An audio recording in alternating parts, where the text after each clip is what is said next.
And for my um, final room of my 3-room tour, these are the 11, 12, and 13 are the rooms that I typically see patients in.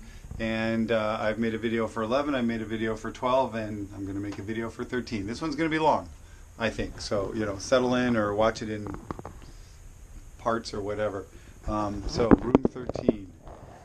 This is the only named room in the clinic, and it's called the Diamond Room. And that's not a diamond, is a dog. And I've got a wonderful patient I've seen pretty much the entire 20 years I've been here. And she would bring her little Chihuahua in. I'm not a little dog fan, but I did like Diamond. She would bring her Chihuahua in whenever I saw her. I saw her and her husband for the longest time, and then her husband passed away. And I think that's when Diamond started coming in with her. And so the thing was, I would feed whatever we had for lunch that day, and if we didn't have a lunch catered, I'd have to scrounge around. But I would feed Diamond food, and so Diamond loved when I came in because it meant she got food.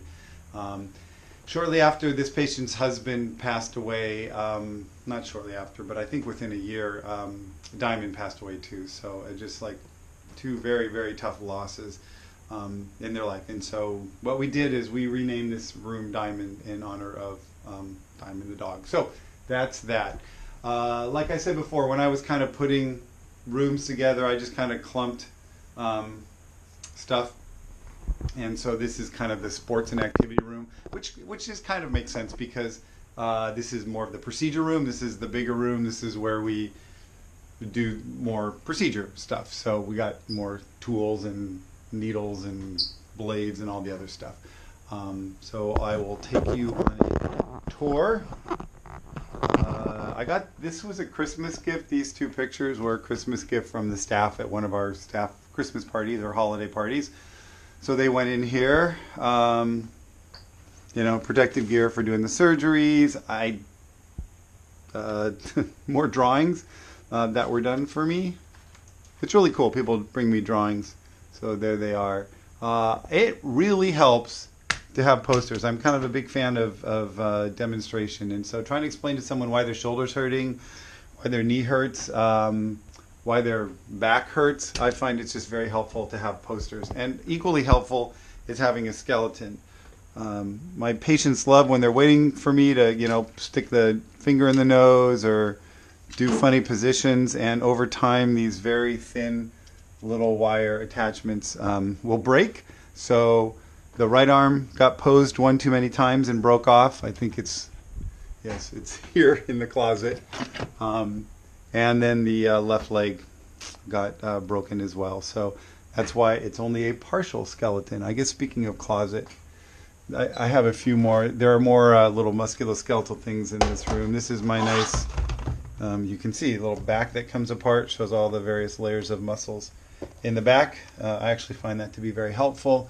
And we've got the skeleton thing. There's, here's your cardiovascular disease developing. Not as helpful, so I don't pull that out as much. What's this? Oh. All right. And so, I'm never really sure what's in here. Let's put the skeleton back, or the muscle back. It'll be fun the next time I pull it out. This spine model I use all the time. I'm probably going to steal it and take it to New Zealand. I love it so much. It's just very helpful going over back x-rays and things with people. I did skip over here. This is a beautiful painting painted for me by a very talented patient I have. She's an author and a painter and a lot of other things. So she painted that for me, and I thought that was really cool. This is her kind of quiet place, or a place she goes to in her mind when she just needs to settle down or find some peace. And she painted me a picture of her quiet place. So I really like that. Got an Nexplanon kit, diaphragm fitting.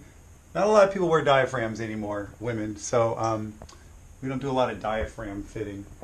All right, so this wall is kind of, I'm not quite as sportsy active anymore, but during the sports phase of my life, which what would be sort of the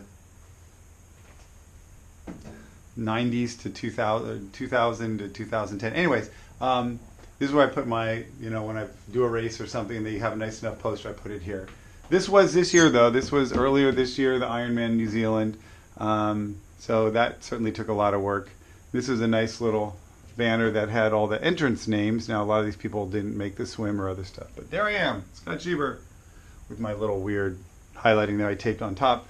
So a couple Portland marathons, some half Ironmans. I did the Boise half Ironman a couple times. I went down to Mississippi one year and ran an Ironman. This is the only other full Ironman I've done. I did this one when I was 40 in Coeur d'Alene, Washington. That's the full, 2.4 mile or 2.2 mile swim and 112 mile bike and 26, marathon.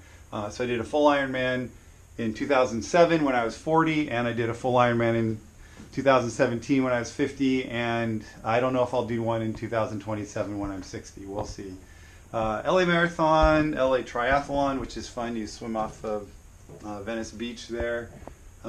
Speaking of which, so the year I did the Los Angeles Triathlon, this was a picture in the Triathlete magazine. This was right before my heat, so the waves were still this big when it was my turn to do the swim. So obviously that picture's a little exaggerated because the photographer's right at sort of sand level there, but we did have some pretty big surf to get in heading on out, but I grew up in the water next to the ocean, so I don't mind swimming in big surf.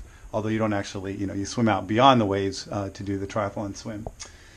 Another Boise one, Eugene Marathon. So those are some of the races I've done. And the one other, I did my residency training, and I did my residency training in Toledo, Ohio. I did medical school in Toledo, Ohio too. And so they had the thing where a bunch of frogs got decorated. So I brought this with me from Toledo, Ohio 20 years ago.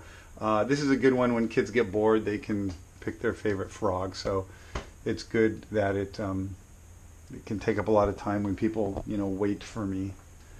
I guess that didn't take that long.